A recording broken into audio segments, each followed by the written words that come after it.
can afford anything, but not everything. Every choice that you make is a trade-off against something else, and that doesn't just apply to your money. That applies to any limited resource that you need to manage, like your time, your energy, your focus, your attention. Saying yes to something implicitly means that you are turning away all other alternatives, and that opens up two questions.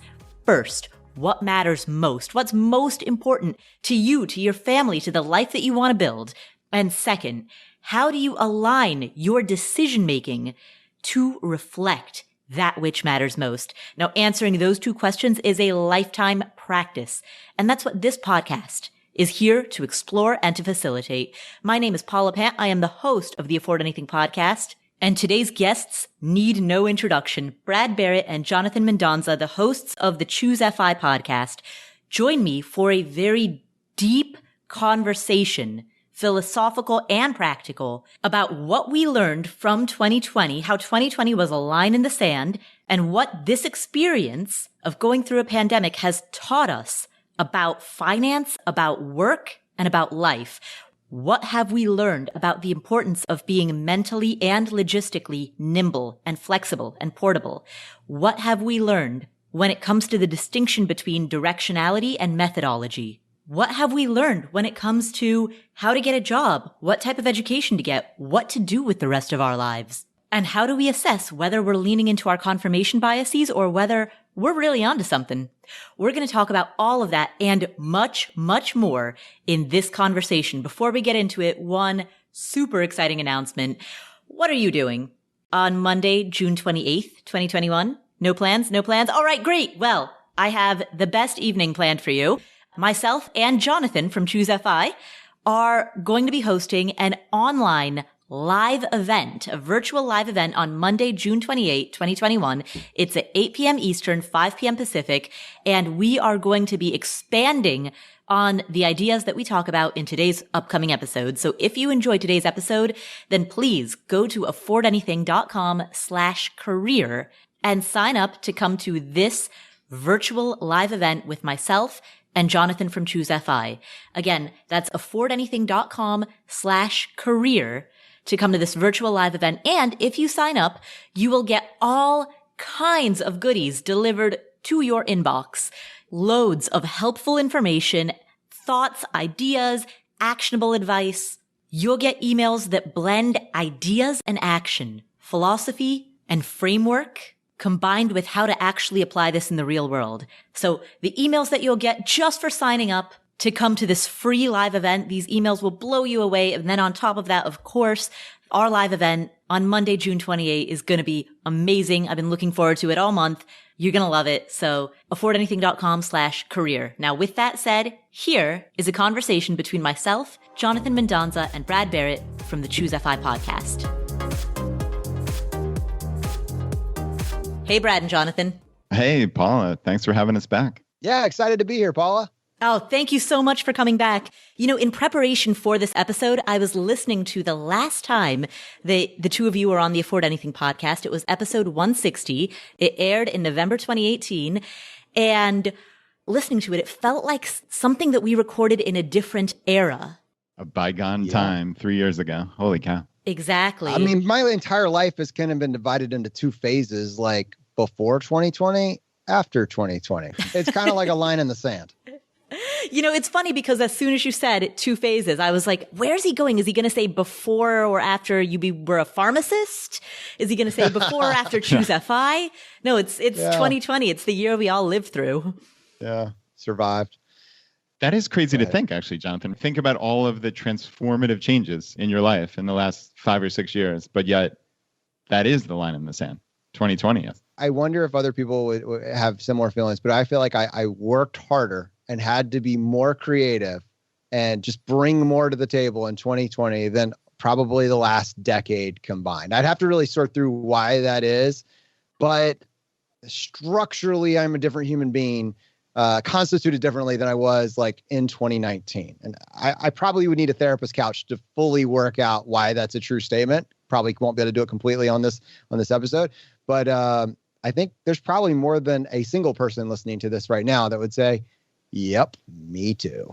I'm going to see how much we can unpack into that. I mean, without going too far down the 2020 rabbit hole, what fascinates me about that is that you've been through so many life changes. You were a pharmacist, you changed careers, you started a business, you had a family, and yet there was something unique about this past year that caused you to draw upon strengths and skills that perhaps you hadn't quite developed in the same way that you have.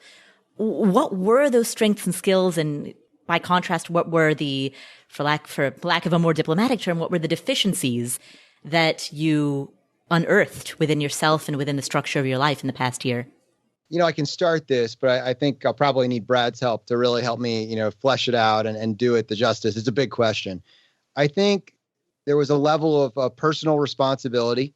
So part of it was just related specifically to Choosify, both as a small business with people that support what Choosify does, that rely on Choosify for forms of income, et cetera. So having a team that helps us produce Choosify on a weekly basis, that was part of it. And it was also for a community of people that listen to Choosify and have taken actions over the years based on suggestions that they've learned and realizing that all of us were hurting in some capacity over the past year. And so talking about this sea change and what we were expecting, many of us started 2020 thinking brand new decade, best decade ever. What are we going to build? And by March, it was like, what can we rebuild from the ground up? Because nothing is as we expected. All of the plans, all of the war games, all of the strategy, et cetera, all the vision mapping that you could come up with, nothing survived March 13th of last year. It's like, all right, let's scuttle that. Let's start over. What are we going to do? And then I think, and this is interesting. I think it applies to people not just that are small business owners, but people that, have families that are responsible, that have other people that depend on them for income, et cetera. It was like a game of musical chairs. We didn't know what the factors on the ground were going to be. We didn't know that your life, all of our lives, in some way are affected by other industries which are being crushed, totally crushed. And so there was no one that came out of 2020 unscathed. Some people were, like, I have friends with physical brick and mortar businesses that they shuttered. They had to shutter down. And I had some that they were barely making it based on, government stipends effectively. As someone that tries to think, how do you win in that scenario? That's what we do, right? We try to stay just a little bit ahead of the curve, and we try to take the information that we have at our disposal and make the best decisions that we can to position ourselves in the best possible way. And what do you do when all of the known variables are just like cratering down around you? I'll give it back to Brad. I will say that if you have the tenets of financial independence in place, if you've paid down your debt, if you have a high savings rate, you are in a very, very strong position compared to the rest of the world. It doesn't mean that you are in the perfect position. It does not mean that you've got a free pass on this. So it was just grappling with that reality. And there's more realizations that we can talk about today. But I mean, I just was astonished at how rapid the shift was. On February 20th, we were down in South Carolina helping Alan put together an event around entrepreneurship, helping business owners start small businesses. And it was a pop-up in a mall in South Carolina. By March 13th, all of us were making plans to not leave our house for 4 months. Right. Yeah. I mean, the word that keeps coming to my mind is clarity. On a lot of levels, this entire scenario that we've been through for 14 plus months now has been clarifying in so many ways. I look back, Paula, if you remember FinCon, right? 2019. And that felt like we were all on top of the world, right? And I think a lot of us had these big plans. Oh, we can do this, and we can have a conference, and we can do this, and we can do that. And then the world changes at a moment's notice. And you realize, okay, what's truly important? And what's truly helpful? What's necessary? Where do I want to spend my time? Where do I want to spend my energy, right? This is not just business, but this is life. And that's where it gets into this being useful for the audience, right? Because not everybody is small business owners. You get into those questions really, really quickly when everything changes in a moment. And that's why that clarity, like that has been the word that has just been ringing in my ears for 14 plus months. And I don't know that I necessarily have an answer. I know what my life used to look like, and I know what I used to want and what the plans were and what the goals were. And even for someone who, like me, I probably, if you would talk to me at the end of 2019, I would say, I think, I've been working on this on this being my life for the last decade, like really trying to figure out, how do I put together a life that works for me? And I don't know in all candor that I had it figured out nearly as much as I thought I did. It's been a tough year for all of us. And I think there's great strength in that also, is going deep within and saying like, hey, what actually matters to me? What brings me joy? What do I want to do on a daily basis? What do I want my life to look like in 5, 10, 30 years, right? Like these are the things that like ostensibly we in the FI community talk about and think about, but do we really? Do we really? And yeah, I found the last 14 months to be a real significant time of introspection. I remember at that 2019 FinCon sitting between the two of you at the Plutus Awards. I have such a clear memory of that. And it was that exactly what you talked about, Brad. We all felt like we were on top of the world. We had just thrown a joint fundraising party together, and we had all of these plans.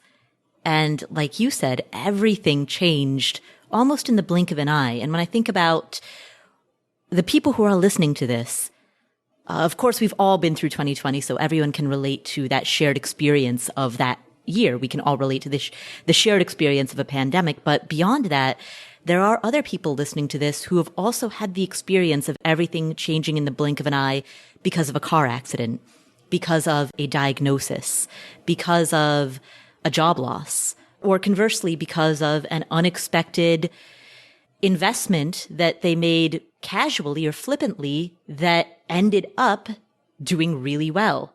I took a call from someone who absentmindedly threw some money into Tesla stock many years ago, and surprise, now he's got $600,000. The theme that I'm hearing is rapid change, and how, us being in the financial independence space, we are in the business of making long-term plans and promoting the ideal of long-term thinking. And yet things can change quickly, either due to black swan events or due to unexpected windfalls. And we're also seeing the world change rather quickly as well. So I don't even know where I'm going with this, because this is not a question. No, but it's fascinating. It feels Paula, like an observation, and I like it. No, keep going, Paula, because I'd love to hear. I mean, where have you seen the change? Like, what anticipations did you have? Because this is not, hey, 3 successful podcasters whining about their business. Like that's not what we're doing here. This is a shared experience. And that clarity that I'm talking about, I think we're all undergoing this moment of introspection as a global community. And I'm seeing it manifest in a lot of different ways. I'm seeing people exhibiting anger at everything in ways that I have never seen before. And just people that I know in the neighborhood. And like, it's just so out of character, but it's not. I mean, we've been through a trauma. And then there are other people who look at, hey, this was the best 14 months of my life because I got to spend all this time with X person, or X people or whatever, my family, whatever it may be, right? And everything in between. I think all of those experiences are valid because they're those people's lived experiences, and this has been a trauma.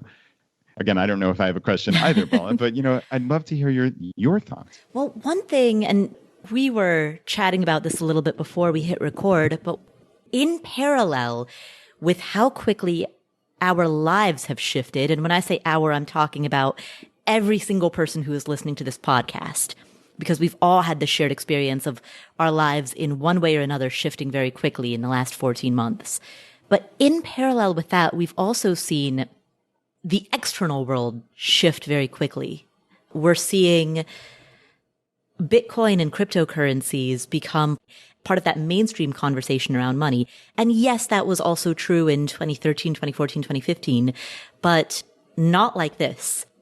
We're seeing NFTs and SPACs and, acronyms that 2 years ago we had never heard of that are now part of that financial landscape.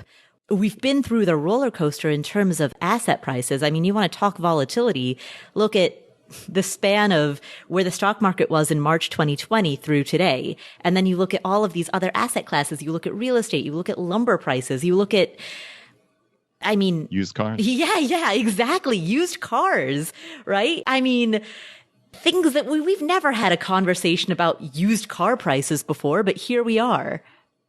And so in addition to not knowing, I think many people have the shared experience of not knowing what's happening in their inner life, in their personal lives, in their careers. And simultaneously, we're also experiencing the great unknown when it comes to the outside world. The high risk of uncertainty when it comes to making any predictions about where we will be 6 months from now. When you said that, I wanted to point out to something. Where will we be 6 months from now? And this is actually where I was hoping a little bit of this conversation will go, because I think it's fundamental to the old system versus the new system. If you look at the majority of people that find the concept of personal finance, find the concept of financial independence, by the time they find it, they are on a track. Maybe a track that they got on at the age of 17 or 18 years old when they picked a career. And in 2020, something happened and we started playing a game of musical chairs with the entire industry. And entire industries just, one of the legs got taken out. One of the stools got taken out. My point with this being, and this is one of the biggest things, and to some degree here, and it's a little bit of a pushback to some degree, the landscape shifted and we were all becoming more aware and taking more seriously things that maybe some of us had discounted in the past to varying degrees. On the other end of that, trends that we saw and we're already talking about, like, get ready, this is coming, get ready, this is coming, 10 years from now, 5 years from now, this will be the norm, happened overnight. Working from home happened overnight. So this idea of you needing to live in a particular area for a particular reason, completely invalid argument these days. And that's actually maybe causing a little bit of a change in housing. We could, that's a whole other conversation, but home offices clearly are a higher priority now than they were a year ago. Right. That's probably had a small impact in the housing market and what people are looking for. And an extension of that what is the path to get a career? So when I was in school, if you wanted to get a doctorate in something, if you wanted to get an above median income, there were specific career tracks. For me, it was 4 years of undergrad, 4 years of pharmacy school, multiple 6 figures of student loan debt. And then it was this long 10-year process. And even if you didn't go get a doctorate, but you wanted to get a professional degree or you wanted to go get, an above median job, 90% of the career tracks were a very linear, very predictable, very college-based thing. And what we have just seen is that you don't even know where you're going to be 6 months from now. You want to make a commitment that's a multi-$10,000, maybe a 6-figure investment, and you don't know where you're going to be 6 months from now with dubious levels of ROI. We saw that argument get dialed up to a 12 over the last year. Because again, one of many things that have actually happened, but it's kind of this convergence of a long-term mindset, making the best decisions that you can with the information you have. But now, and I think there's a greater level of urgency, not making plans that lock you into the world being exactly the same way 5 years from now that it is today.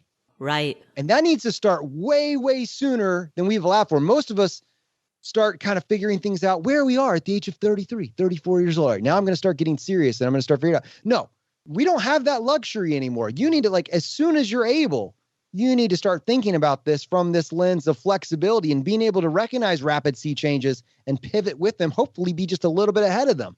So what I'm hearing you say is flexibility, portability, those two concepts, and then they're subtly different, being flexible and being portable. They're related, but they're subtly different concepts. Both of those are increasingly important, right? We've, to your point, geographic arbitrage was something that we've been talking about. We are the weirdos who were talking about it before it was cool.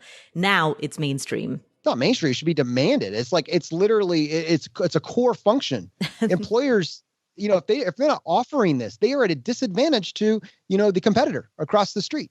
Right. But now geographic arbitrage is mainstream accepted, meaning that 3 years ago, if you told people I work from home, you would get the standard response of, wow, you're so lucky, or, it would be, or you would be immediately be asked what you do for a living. I mean, it was unusual to work from home.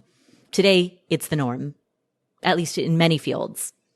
If you met somebody who worked from home, you wouldn't be shocked by it.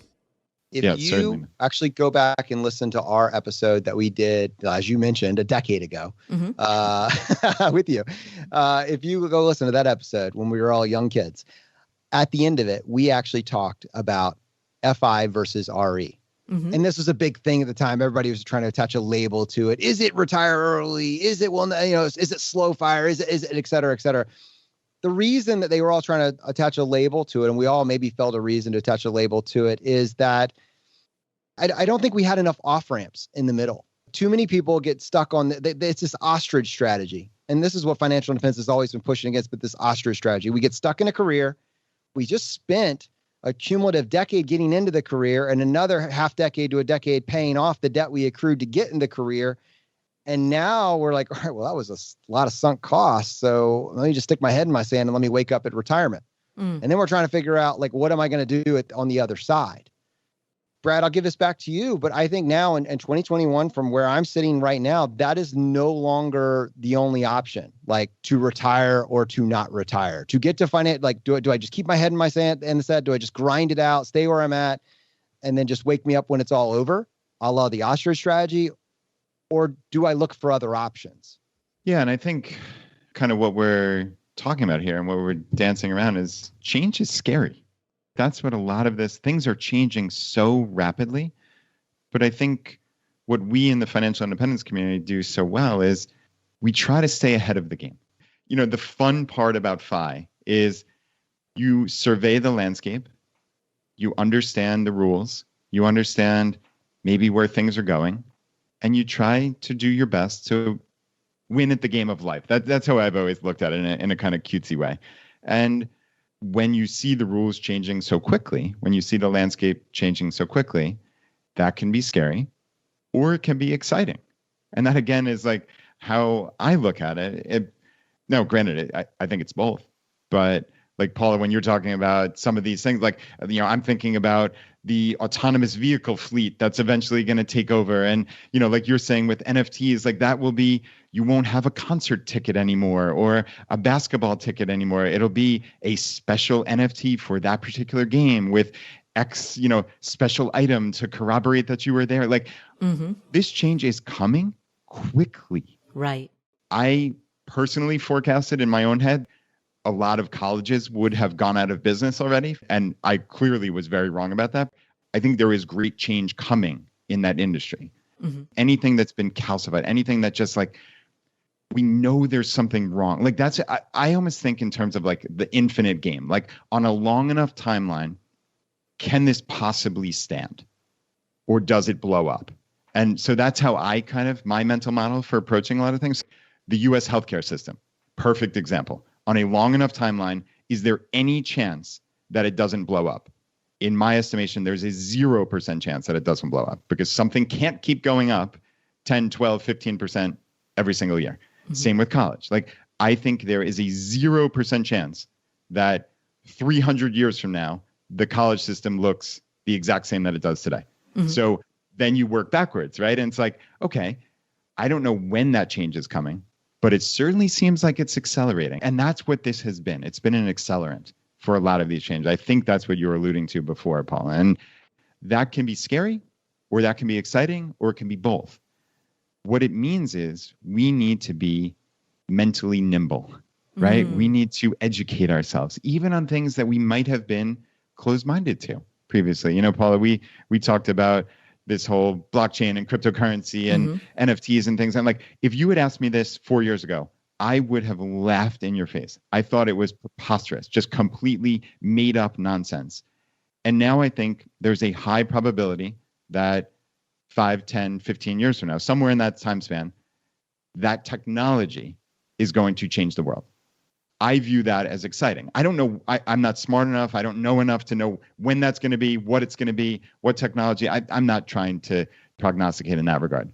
I'm fairly certain that it's going to change the world. Just like I'm fairly certain on a long enough timeline, nobody's going to own cars anymore. We're not going to have parking lots, acres and acres of parking lots at malls, because there's going to be an autonomous vehicle fleet. Like it's just like that to me seems preordained.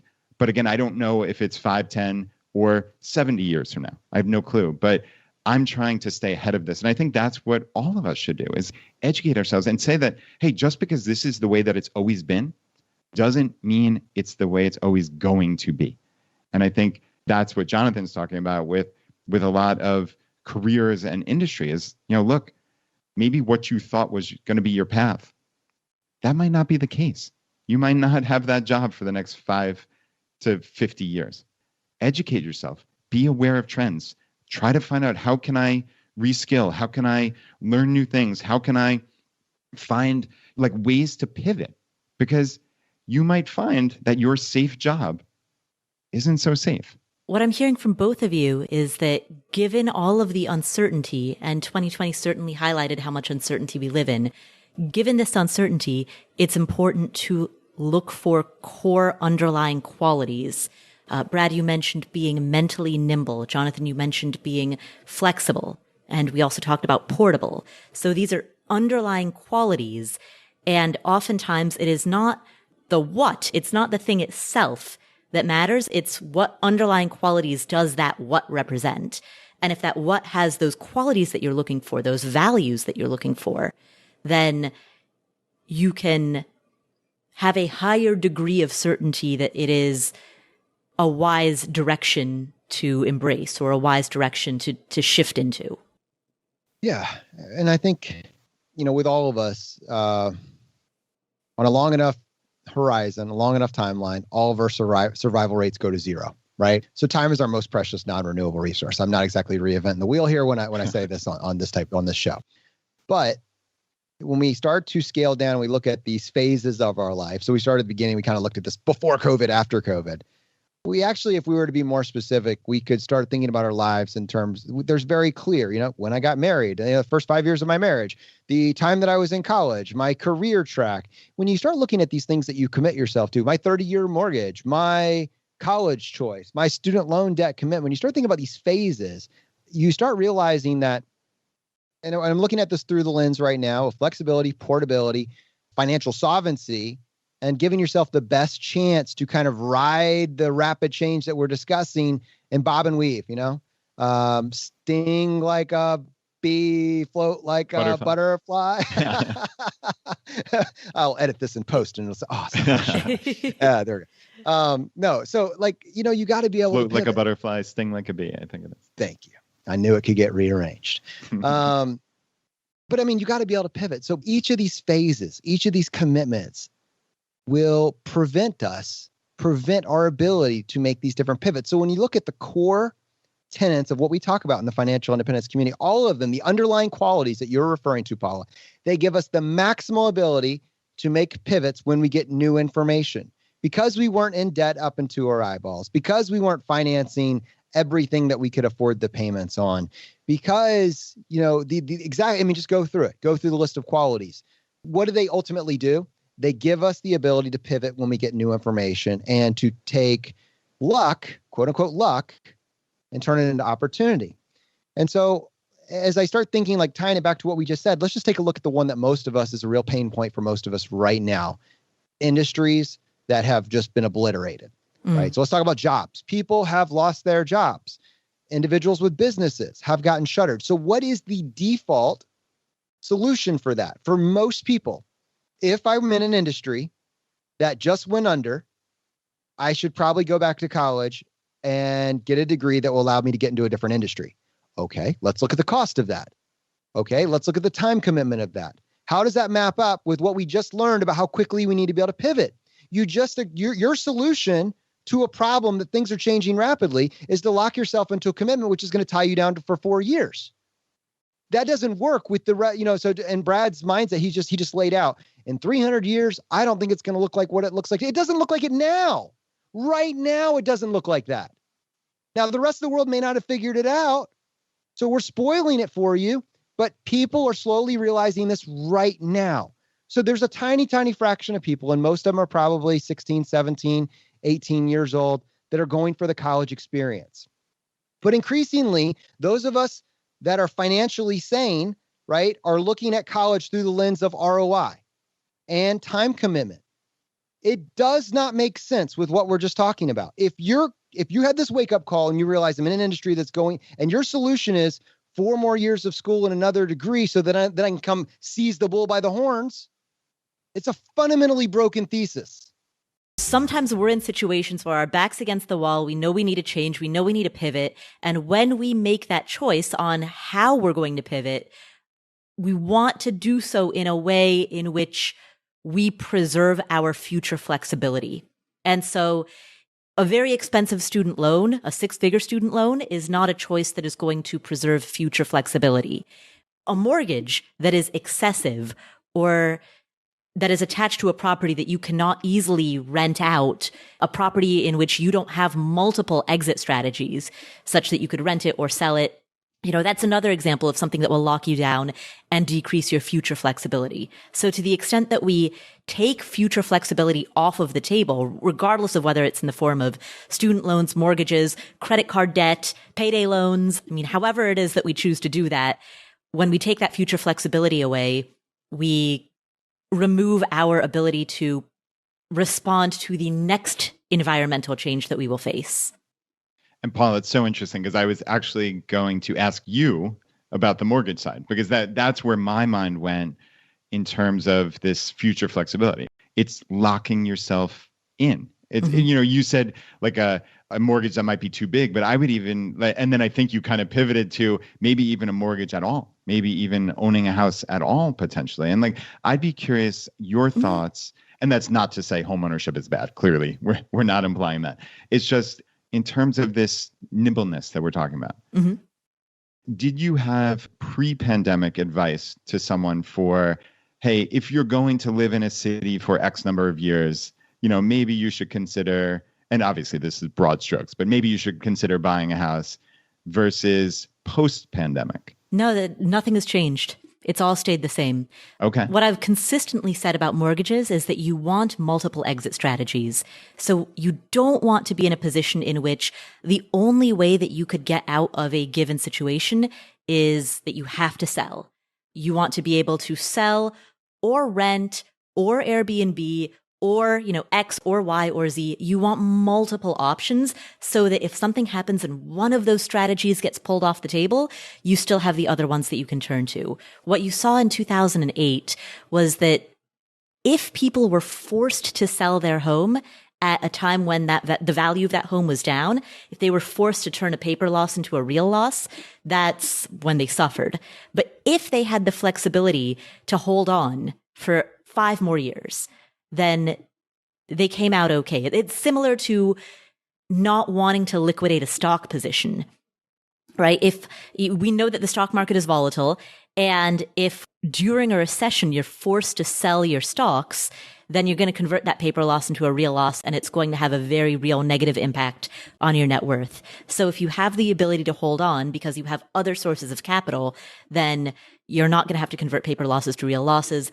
The same is true in a home. If you have to move out, you want to have multiple strategies for what you can do with that. And that doesn't mean you have to love it. You might be the reluctant landlord who's gritting their teeth, holding on to it for looking forward to the day that you can sell. That's fine. As long as you can tolerate it, as long as you can live with it, as long as it's an option.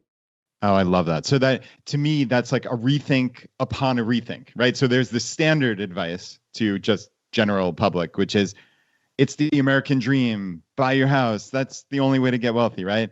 And then maybe some people, some, kind of idiots like me who say, oh, you should maybe only consider buying if you're going to live there for X number of years. Like that would be like my kind of just off the top of the, I don't like to give people advice. I just like to make them think and just put that little bit of space between like that stimulus and response, right? So it's like, hey, I'm moving, I'm going to buy a house, right? That's what I do. As opposed to I would say, hey, how long are you thinking about staying there? Is there any chance you're going to leave, et cetera? So again, I don't want to give people advice, but it's okay, maybe there is another option. So in my head, that would have been the rethink. And then your much more nuanced and intelligent rethink upon that rethink is, hey, really think about this in terms of multiple exit strategies. Think about it as a business. Can you rent this thing? I absolutely love that. But that is nimbleness. You're going in with that. That's what we're talking about here. So yeah, thank you, Paul. That's really very clarifying. Of course. And that seems to be, no matter what we talk about, the theme that we keep coming back to is preserving the ability to be nimble. And, oftentimes I will pause right now for this meta overview of what's going on. Anytime that I'm engaged in a conversation like this, where I'm talking to people whom I've known for years, we all already are coming to this conversation knowing that we share a lot of the same philosophies. I always pause and say, hey, are we just reveling in confirmation bias? Like, big surprise, 3 people who all love the concept of financial independence get together and decide that financial independence is the answer. Are we just reveling in confirmation bias? And so I've been having that thought going through my head as we've been talking. And what I keep coming back to is, and I would love to hear what the audience thinks, what this community thinks, but I cannot, when I think of the counter, I cannot think of a situation in which being nimble, being flexible, being portable would be a disadvantage. I mean, certainly if there are trade-offs, second-order trade-offs, if being flexible requires that you are doing some type of work for which you are not indispensable, right? If there's a trade-off between being indispensable in your work versus being flexible, sure, if that were the case, then we could weigh those trade-offs. But in a vacuum, in and of itself, if you can be nimble and flexible and portable and still be valuable to what you do, and still be indispensable in what you do, then that trade-off doesn't exist. And so I can't think of any situation in which these things would be a drawback. Right. I guess if you're arguing, if you had to make suboptimal decisions to get that nimbleness, then that clearly is not what we're talking about. You're saying all things equal. Correct. If you can have more options, can you think of an example where that puts you in a worse position? I think that's pretty clear that the answer is no. It's trying to figure out this person that's disagreeing with the 3 of us. And what's interesting is I doubt all 3 of us have the exact same perspective. I know Brad and I don't line up 1-to-1. It's nuanced, right? And I would imagine, Paul, if we really explored it, we're directionally going the same way. We think we probably all 3 of us would blanket agree time is your most precious non-renewable resource. And so you should build a life strategy that allows you to reclaim as much of that as possible. Now, the actual mechanism to get there is going to be very personality based, but that's kind of the thing, but to the whole nimbleness thing, you'd have to then really talk to that individual. And then that's where you get into the preference of, oh, well, I think, if you always rent, you're more nimble than a homeowner. Well, it's probably true. It's probably a blanket true statement. But then to your point, yeah, but have you thought about exit strategies? Because then you can figure out whether or not it's, better to rent or buy in a given area based on market conditions. So probably with any one of these, it might be a straw man, and you could explore it down and find the desirable level of nuance for that given situation. Well, Jonathan, what I think, I like your use of the word directionality, because I think that there's a distinction between direction and methodology. And so all of us are directionally pointing in the same way. We're all directionally pointing at financial stability, financial solvency, flexibility, all of these themes that we've been discussing throughout this episode, throughout this conversation. But then the methodology to build that into your life on a day-to-day basis, that can vary wildly from person to person. So using the real estate example, there's some people who preserve flexibility or nimbleness by renting.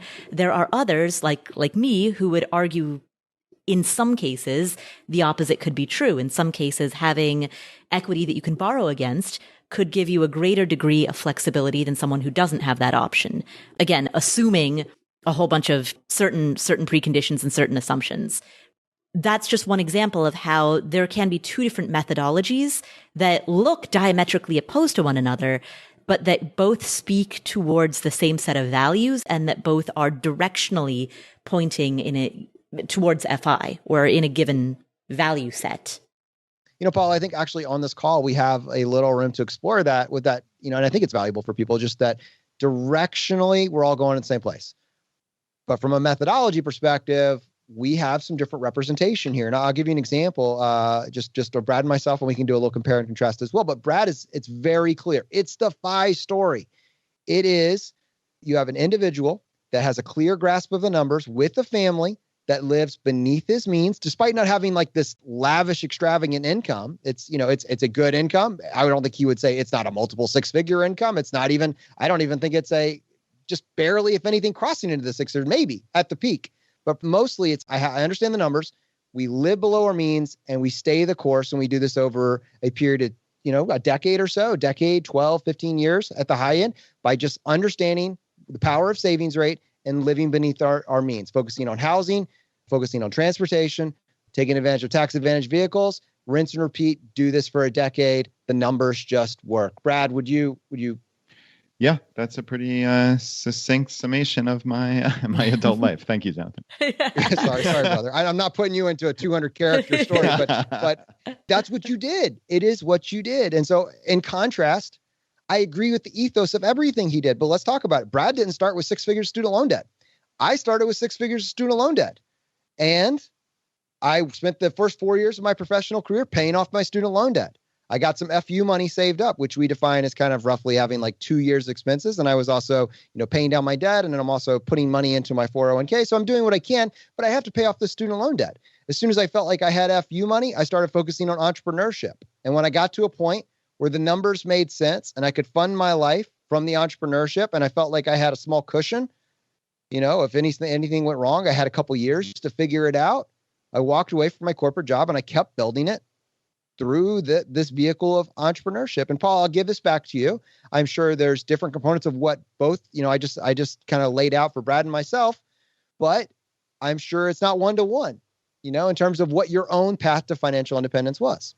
Well, so to quickly summarize what I've just heard, the two of you are examples of different methodologies pointing in the same direction. The two of you are both examples of increasing the level of freedom and flexibility in your life.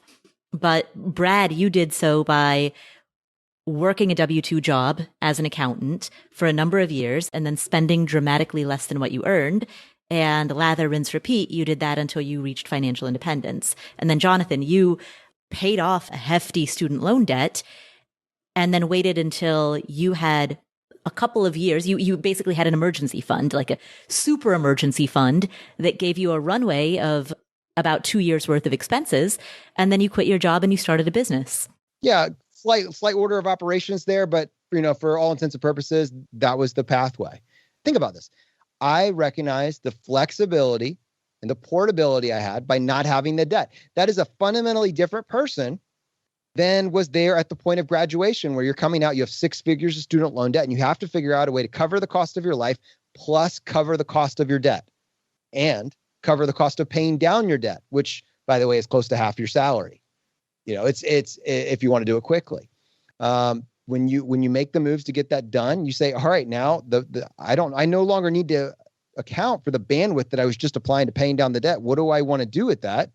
And for me, I was like, well, let's just start building some exit ramps. What would that look like? Yeah, and you were exactly what we're talking about here. You were flexible and nimble, right? Like you followed the path of FI in that you paid off your student loan debt. Your life did not cost very much. And that gave you options. That's what we've been talking about, is how do you build options into your life? That was really cool, Jonathan, that you had the ability to do that when this was a just getting off the ground business, a little small business. And again, because you had laid the groundwork of paying off a crazy amount of student loans and having a life that wasn't extravagant, it gave you the options. I think that's the FI story too. I know you like to say, mine is the traditional FI story, but that's pretty darn close. I would say it's pretty close. Paul, I don't want to not include your story because we're talking about these methodologies though. You have an entrepreneurship story, and you also, from our conversation with you on our show, you took a little bit of risk early on, but it wasn't as risky due to the flexibility you had built into the framework for your choices. I did. So the way that I think of it, the framework that I like to use is FIRE, F, financial basics. I nailed that down first. And then once the F was taken care of, IRE, investing, real estate, entrepreneurship. So the IRE of FIRE that all got built on top of those financial basics. Did you just add an option to the FIRE definition a la carte menu? I sure did. That's how I think of FIRE: financial basics, investing, real estate, entrepreneurship. Take care of the F first and then pivot to focusing on the ire of FIRE. So the financial basics really doesn't require any particular point or dollar amount, et cetera. I think it infers a level of steady state. It infers that you've brought the power back to your side of the court, which is something you got to get some traction. It's going to take a little bit of time, but it doesn't necessarily require that you hit, 25 times your annual expenses, 12.5 times your annual expenses, some crossover point where your investments are. No, it's a recognition that you have flexibility, you have portability, you understand where your numbers are taking you in the current construct. And with the benefit of the lay of the land, we start building options. We start building exit ramps for ourselves. And you just labeled 3 of them under the IRE umbrella there.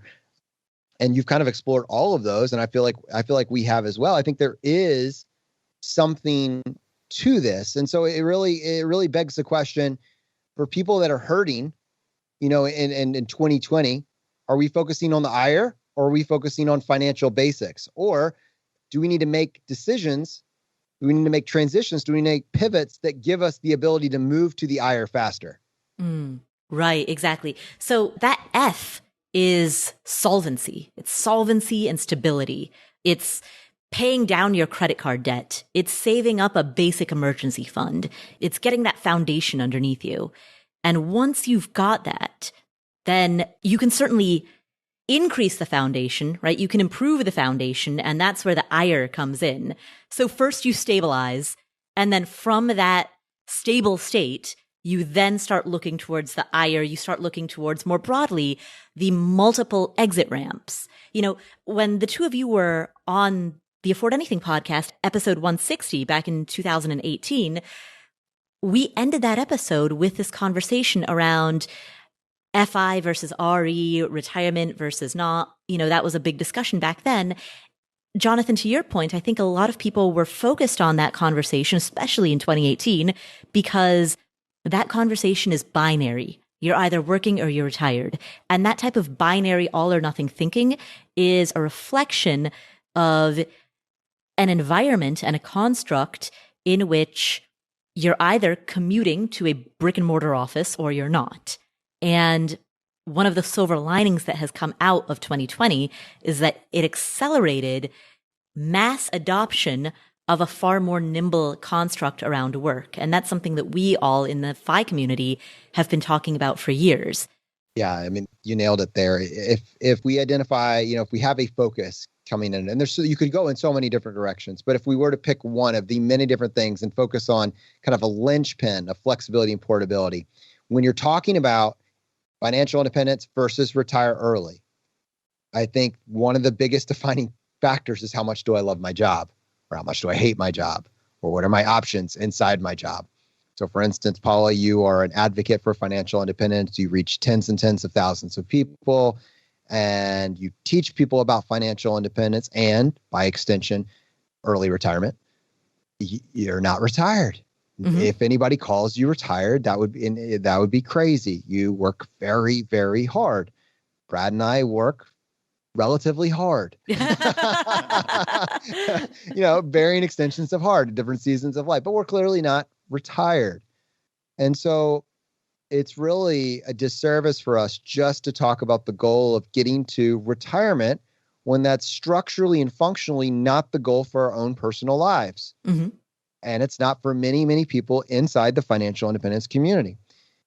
What they want is they want more options. Now, sometimes we need to take a break. We need to be able to step out and step back in. We need to be able to reassess. And at some point, maybe we do completely step out. But I would say for the vast majority of individuals, we're looking for more autonomy with how we spend our time. We're looking to maybe pivot out of one industry that literally is killing us quickly and into one where it lights us up to check back into work on Mondays or a varying degree of that. Like humans like to work. We like to feel like we're invested in something that has meaning and purpose. And whether that's doing it for ourselves through the lens of entrepreneurship or whether it's working for an employer, and Brad, you reference the infinite game all the time, but we're working for an employer whose goals align with your own for what you want to see the world become. That's what people do when they have more time. If they can pick any job they want, they pick the ones where they want to be a part of the mission of that company. They stay there longer, as long as it's not killing them quickly or killing them slowly, frankly, right? If it's adding value to their life, they're like, I'm going to stay here. And this is why you have to really, really try to get people to walk away from those and they're working long past when they really have to, because they love that. But it's not a reality. We can look at job surveys that quite carte blanks, and you can probably pull the study. You probably have it. You probably referenced it. 70% of Americans surveyed in 2017 are deeply unsatisfied with their current job situation. Doesn't mean they don't want to work or they don't want a job. It means they're deeply unsatisfied with their chosen career or the job they currently find themselves in. The ones that have flexibility and portability are going to be the ones that are able to shift disproportionately. They're going to be able to earn more. They're going to be able to shift faster, and they're going to reap the rewards of doing that. And they're probably going to stay in those longer. So it begs the question for those of us that are having this awakening now, how do we do that? Because even 5 years ago, the answer was, if you want to get into a new industry so you can go work for a company whose ethos aligns with your own, you got to go back to college and get a new degree. That was the answer, the stock answer, as recently as like 5 years ago.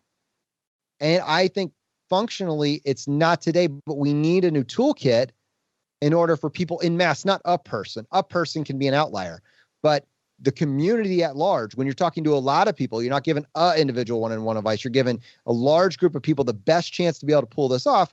We need a new toolkit for this transition. And I think what I've seen personally, again, with this kind of nimbleness, I've seen a company like Google provide cover to a lot of other companies to potentially change that social construct of everybody needs a 4-year degree. Google has come out recently with their Google certificates. And they've said that we are accepting these in our own notoriously difficult hiring process. If Google is accepting a couple of month program certificates to hire people in their own company, then they've now partnered with dozens upon dozens of other major employers to do the same. And then who knows when additional companies come out with their own certifications. That to me is exactly what we're talking about here. And frankly, like, I'm someone who went to a 4-year college. I enjoyed my experience. I learned a lot. I, have this significant network, but it's pretty cool to have that option of, oh, wow, I can reskill in a couple of months, or I can just learn something new. Right. That to me is extraordinarily exciting. And, Paula, we're talking like long enough timeline. On a long enough timeline, I see that becoming the norm as opposed to, hey, go to college and learn something. I don't know exactly what that something is, right? Right. Well, fundamentally what we're talking about is the distinction between skills and degrees. Because, Brad, to your example of these Google certificates, it's a certificate that states that you've learned a very specific skill that is applicable to a very specific type of job. And that can be lucrative. And maybe that's something that you want to do forever. Maybe it's something that you want to do only for the next 2 or 3 years while you're figuring out what happens after that. Either way, you're not holding yourself back. You're not committing to a 4-year degree or an 8-year degree. You are staying nimble, entering a good work situation, whether it's forever or whether it's temporary. You're staying nimble and you're using the skills that you've learned in order to go into a good work situation that you can stay in for however long you choose. And so that example of, the Google certificate is just a perfect example of preserving that flexibility, that nimbleness, that portability, while you search for some type of career that brings you a sense of autonomy, mastery, and purpose. Because what we know from the research is that autonomy, mastery, and purpose, if a person has all 3 of those in their work experience, then they are more likely to enjoy their work.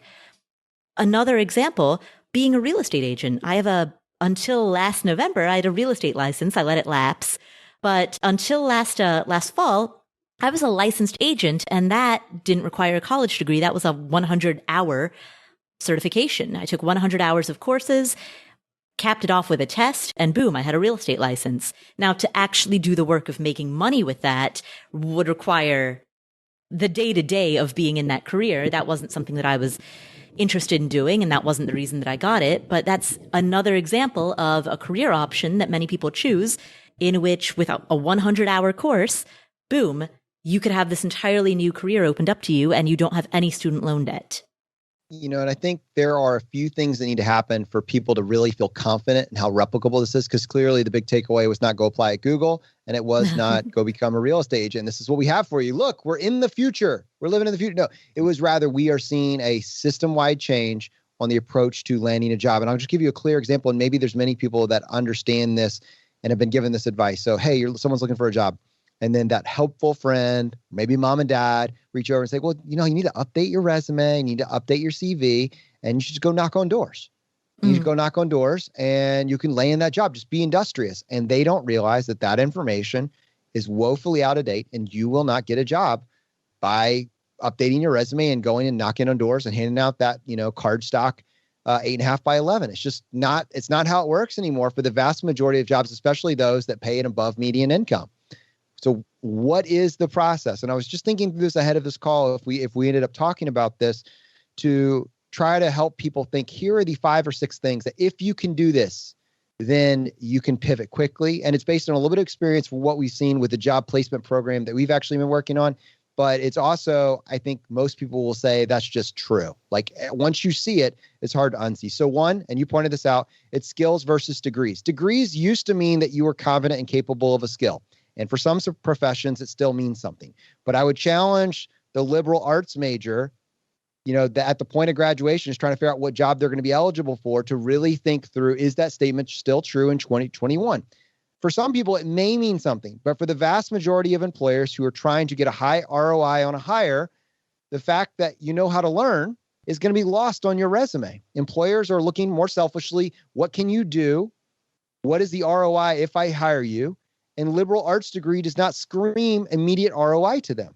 And let me just corroborate what you just said. Speaking as an employer, speaking as somebody who has just recently hired a handful of people, frankly, I don't even know what degrees they have, nor do I care. Right. Okay, exactly. So if you don't care about what degree they have, which as an employer, I agree with your assessment, all I need to know as a small business owner, and let's just be very clear, the vast majority of jobs right now around the world are from small business owners. Right now, we took a beating last year, but we are still the number one group of segment, that are hiring people. Most of the jobs are to small businesses. I don't care about your degree. And I don't mean that in a bad way. I'm not devaluing your degree. I'm just mean it doesn't mean anything to me in terms of what our goals are for our business. Mm-hmm. We need to know, when I'm hiring someone, what skills do they possess? What can they do? When we're hiring, we're looking to get something done. And we're looking for someone that has those skills. Now, there may be overlap in a degree, but we're very focused not on the degree, but the competencies, the work experience, the what have you done approach. So what does that mean? It means we're looking at skills. And whether, in your business, you could say, all right, well, I need maybe email marketing, I need web design, I need copywriting, I need sales, I need communication, I need business administration, I need accounting, I need legal, I don't know, any number of these things. But you have a requisite, you have a prerequisite set of skills that you're looking for when you go into the hiring process. We need skills. So do degrees convey skills? Maybe, not always. And if that's the case, degrees can be very expensive and they can take a lot of time. So if we know Paula is looking for someone with skills, what are the list of skills? And we don't need to go at that granular of a level, but in general, what are the skills that are in demand and what is the fastest, best way to get those that employers are looking for? And then when you work down the list, all right, so I need to be able to have the skills. Is a certificate the best way to get a skill? Maybe it's just being able to get go do some YouTube training, learn it. Now, all right, so you learned on YouTube. Now what? Well, in that case, an employer is definitely going to look for, what have you done? A better way to demo what have you done would be to lock down some personal branding. Does that mean start your own blog to start building out your personal branding? Maybe. Does it mean to build out a LinkedIn profile where you link back to the blog and highlight some of the projects you've worked on? Maybe. And then from there, you need to have a network. What is one of the biggest attractions of going to college? It's the network that you form. We don't lose that. That's not going away. You need a network. But we all know at this point in time, a social network counts just as much, if not more, than who you went to school with back in the day. And we need to all keep that in mind, that it's important to cultivate a social network. Well, what does that actually mean? Well, if you're in some certificate-based industries, are you in groups where those individuals are constantly sharing tips and tactics and strategies to get better? Very, very easy to pick a target skill set and then get immersed in that online community. So you're constantly focusing on getting better, and you're getting to know the people that are engaging with the group, and you're helping other people come. That is building your network in 2021. Experience. I'm going to give all these back to you, but I have this list here. Experience. Employers want experience. We don't care what you think you can do or how much you think you can do it. Employers ultimately want to know, what have you done? And so that's very challenging for someone that's never done anything.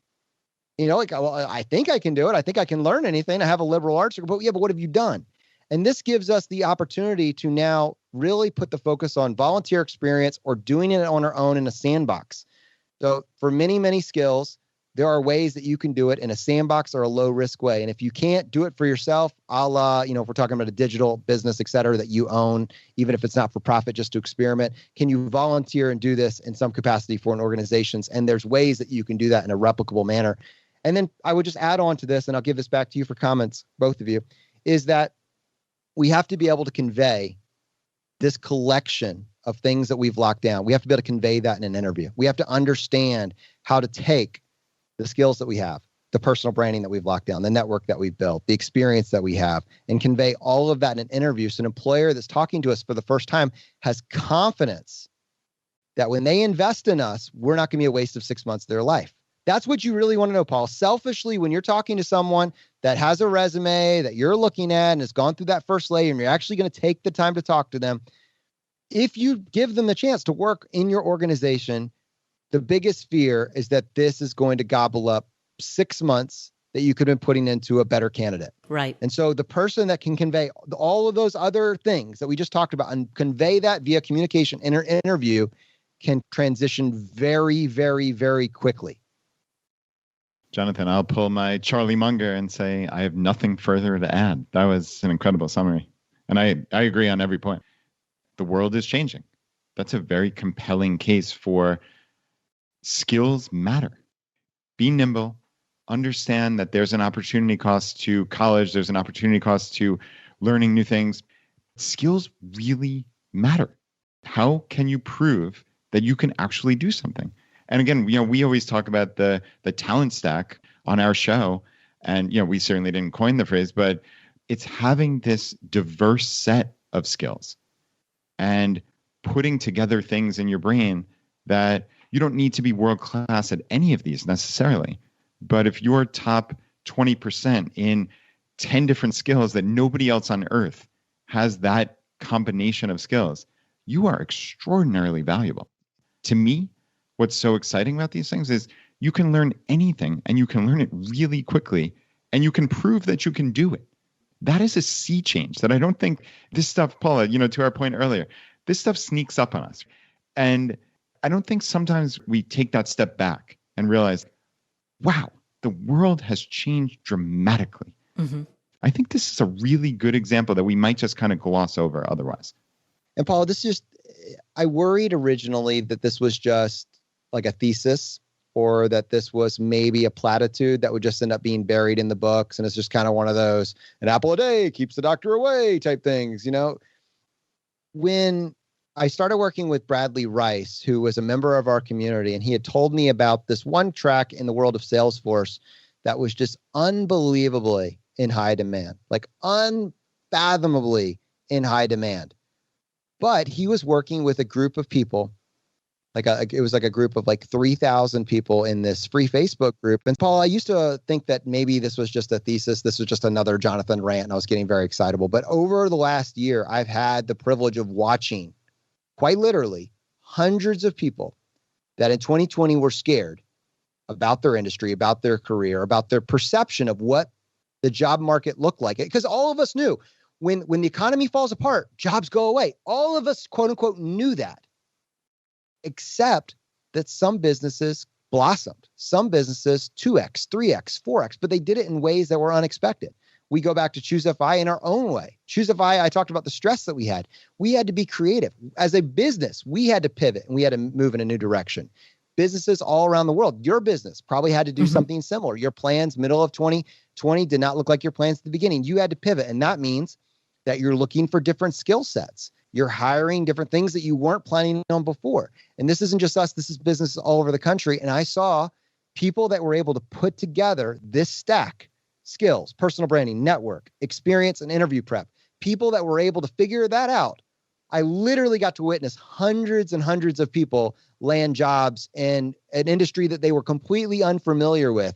You know, we're talking 3 to 6 months, pivot into a new industry. And I realized that's a true statement generally going forward. If that's true during a pandemic, when everybody says there are no jobs, you can't get jobs, though everything is over, that is true forever.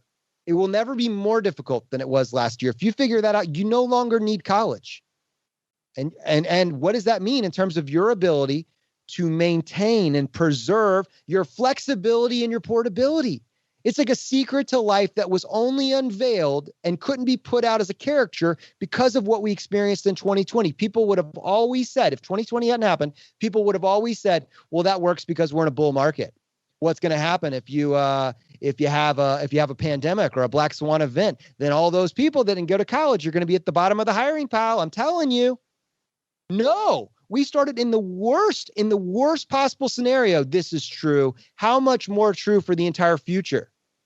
So this goes back to, if you're wondering whether or not you have confirmation bias, ask yourself if it applies in all situations. And what I'm hearing you say is that there are certain values or qualities, similar to how flexibility and portability and being mentally nimble are values or qualities. There are also values and qualities in a job candidate.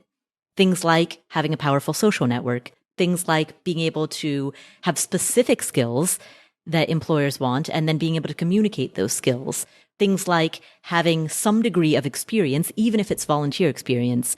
And these are universal qualities that apply in all situations, regardless of whether it's a bull market or bear market, pandemic or not pandemic. When we go back to these fundamental attributes and we ask ourselves, does this apply always? If the answer is yes, then we know that we're onto something, and we're onto something that can change and pivot with us over time. I hope people hear that. I hope the power that it gives you when you recognize that. Like if you get one thing out of this episode, just realize you're not stuck.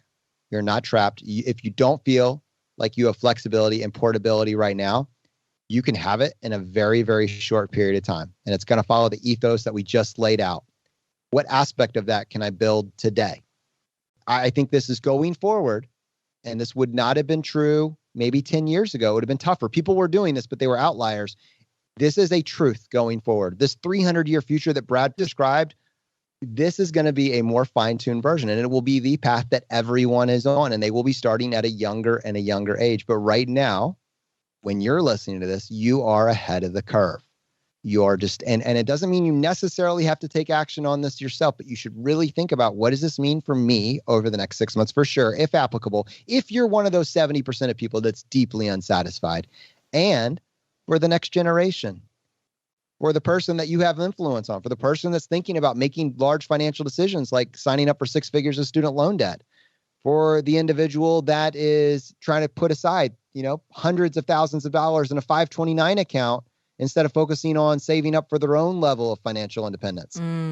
These are just structural things that we all need to realize. And what are the downstream effects of realizing that? I don't care what your opinion, I don't care if you think that I'm right or not. It's happening. It is absolutely happening. It doesn't matter what your opinion on. This is a new reality. I've seen it over and over and over again, and the world will catch up. They'll figure out the truth of this, but you're getting this right now. So what are the downstream effects of this that we want to go ahead and account for in our own financial model? And when I say you, Paula, I don't actually mean you. It's the larger we that I'm referring to. Exactly. This community, this audience. This community. Yeah. I also want to make a meta observation about the conversation that we're having. This conversation wouldn't have happened 3 years ago, November 2018, the last time that you were on the show. This conversation wouldn't have happened because back then, the dominant narrative in the FI community was all about entrepreneurship, side hustles, and we're all entrepreneurs, the three of us. We're all big fans of entrepreneurship. But notice how what we're talking about in today's conversation is not side hustle entrepreneurship related. It's broader and deeper than that. It's what skills do you need? How can you stay nimble, right? It's more concept based. Again, directionality versus methodology. Entrepreneurship is a methodology. Side hustles are a methodology, but developing skills, being nimble, being flexible, being portable, that's the direction. And Paul, as we look at that, I think to myself, because you hear I'm more angry and intense about this than I would have been 3 years ago. And angry is the wrong word. I'm passionate for people to take this more seriously than I was 3 years ago. 3 years ago, when we were having this conversation, I would have subtly hinted to Brad's point about not wanting to give people advice, but just get them to think. I would have settled for just getting them to think. But now I'm angry on their behalf for not thinking through what does it mean to sign up for 6 figures of student loan debt and an 8-year commitment when you don't have all the facts. You don't understand what is going on in the world that we're living in right now in terms of what your other options actually are. I didn't have this information. I did not have this information. And so think about this just as a line in the sand. How far do you have to be pushed before you're not going to take it anymore? Before you're going to say, what are my other options? Before you're going to question just what the standard path is. What is that line? What line is it going to require? How far do you have to be pushed? How far out of your comfort zone does this world have to shove you before you say, all right, I'm going to look for another path. I'm not following the standard narrative anymore. That's FI in a nutshell, right? I'm not following the standard path anymore. Right. And we all need to be ahead of it. It's too bad you can't put a subtitle on a podcast episode because the subtitle would be title 2020, The Line in the Sand. Subtitle, I'm not following the standard path anymore. Yeah. There's nothing more powerful that we can say than that line. So we're going to end it there. Thank you for joining me back on the show. First appearance, November 2018. Second appearance, June of 2021. Let's not wait 3 years for the third appearance. I'll be very old by then.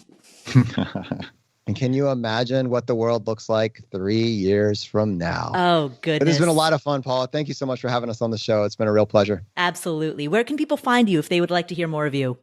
Yeah, well, we have a podcast called Choose FI. So obviously you're listening to a podcast now. Just search us out and hit subscribe. Thank you, Brad and Jonathan. What are some of the key concepts that came from this conversation? We're going to discuss 4. Number 1, the importance of playing the infinite game and being mentally nimble. I'll let Brad describe this in his own words. On a long enough timeline, can this possibly stand? Or does it blow up? I think there is a 0% chance that 300 years from now, the college system looks the exact same that it does today. Mm-hmm. So then you work backwards, right? And it's like, okay, I don't know when that change is coming, but it certainly seems like it's accelerating. And that's what this has been. It's been an accelerant. That can be scary, or that can be exciting, or it can be both. What it means is we need to be mentally nimble. And so that is the importance of thinking about the infinite game and being mentally nimble as we think through our assumptions about what that means about the world today, the world 6 months from now, the world in the next 5 years. Key concept number 2. In addition to being mentally nimble, we also want to be logistically nimble, meaning we want to make choices that allow us to preserve our future flexibility. And here, Jonathan will describe the importance of that. So when you look at the core tenets of what we talk about in the financial independence community, all of them, they give us the maximal ability to make pivots when we get new information. Because we weren't in debt up into our eyeballs, because we weren't financing everything that we could afford the payments on. Go through the list of qualities. What do they ultimately do? They give us the ability to pivot when we get new information and to take luck, quote unquote luck, and turn it into opportunity. We need to make choices that allow us to preserve our future flexibility. Don't make choices that lock us in, whether it's locking us in through student debt, locking us in through credit card debt, locking us in through all kinds of methods that tie us down to such an extent that when we come out of the other side, the entire world may have changed and our assumptions may have been proven wrong as we were going through the gauntlet. To the extent that we can avoid that while also not compromising our indispensability. In other words, to the extent that we can remain nimble while also maintaining the value that we bring to the world, that is the approach to take, the balanced approach to take. And so that is key concept number 2. Key concept number 3, the distinction between directionality versus methodology. Directionality is broadly directionally knowing where you're going. So for example, financial independence is a direction, but the methodology as to how we get there can greatly differ person to person. And so anytime someone tells you that there's only one way to do it, you should immediately be suspicious of such a claim. And when it comes to a concept like financial independence, of course we understand that there isn't just one way to do it. You don't have to just save 25x your current day living expenses, and that's the only way to do it, right? Of course, any of us who have spent any time in the financial independence space know that there are multiple paths to get to the same end goal, but we don't necessarily apply the same framework or understanding to other things that we're told. So for example, when parents or society teaches us like you have to go to college or you have to go to grad school, I would always hear that from my family, master's is minimum. To this day, I live with this guilt of thinking that my education is incomplete because I've always been told since I was a little kid, master's is minimum, and I don't yet have that minimum. And yet I also simultaneously understand that world, the preconceived notions and assumptions about the way in which the world works that led to me being taught that at an early age, taught the master's is minimum message at an early age, that world has radically shifted. And if education is about thinking critically, then what I need to understand, and the challenge for me is to understand that the methodology as to how to create a good life is very different than what it was 30 years ago. And if I am responsible for making the best choices for my life, rather than kowtowing to what others want of me, then that means that I need to update my mental models and respond to the world as it is, not as it was. We're directionally going the same way. We think we probably all three of us would blanket agree time is your most precious non-renewable resource. And so you should build a life strategy that allows you to reclaim as much of that as possible. Now, the actual mechanism to get there is going to be very personality based. And so understanding that distinction between directionality versus methodology, understanding that you can be moving in the right direction, but it might not look like what you expected it to look like. That is the third key concept. Finally, that fourth key concept is that there is a distinction between skills and diplomas, and the broader trend that we are seeing, particularly with the advent of the internet, the emergence of very robust online education, with the prevalence of remote work, the trend that we are seeing is the decoupling of skills from degrees. This is not the 1980s anymore. And those of us who are going to be the most successful are the ones who are able to adapt to the world as it is today, not the world as we believe it was because that's what we were taught as children.